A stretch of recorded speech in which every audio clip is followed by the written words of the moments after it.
এই সরকারের শিক্ষা নিয়ে অনেক ভাবনা রয়েছে আমরা জানি, কিন্তু একটা ইউনিয়ন পুরো অন্ধকার ব্ল্যাকআউট থাকবে এটা আসলে হতে পারে না। মোহাম্মদ আতিকুর রহমান মুজাহিদ, কুড়িগ্রাম 2। আমি যখন দাঁড়িয়ে আছি আমার এলাকায় তখন অনেক শিক্ষার্থী তাদের পড়াশোনা করতে পারতেছে না, বিশেষ করে আমার বোনেরা যারা তাদের ইচ্ছা থাকা সত্ত্বেও নির্দিষ্ট দূরত্বের কারণে তারা পড়াশোনা করতে পারে না।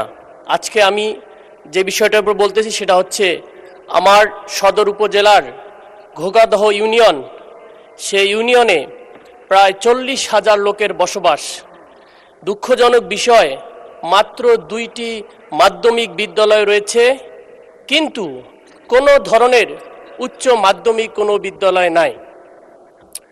ওখানকার স্থানীয় লোকজন নিজ উদ্যোগে একটা কলেজ স্থাপন করলেও সেটার অনুমোদন না থাকায় দীর্ঘদিন ধরে ওটা বন্ধ হয়ে চলে গিয়েছে।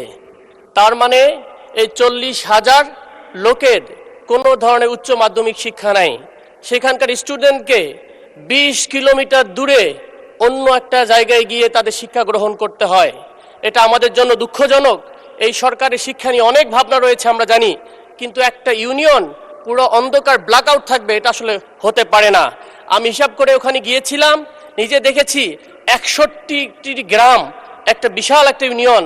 সেই ইউনিয়নে যদি দ্রুততার সহিত একটা কলেজকে অনুমোদন হতে পারে বেসরকারি উদ্যোগে হলেও যদি এমপিও করা হয়, তাহলে ওখানকার বোনেরা, আমার ছোট বোনেরা, তারা পড়াশুনো করতে পারবে।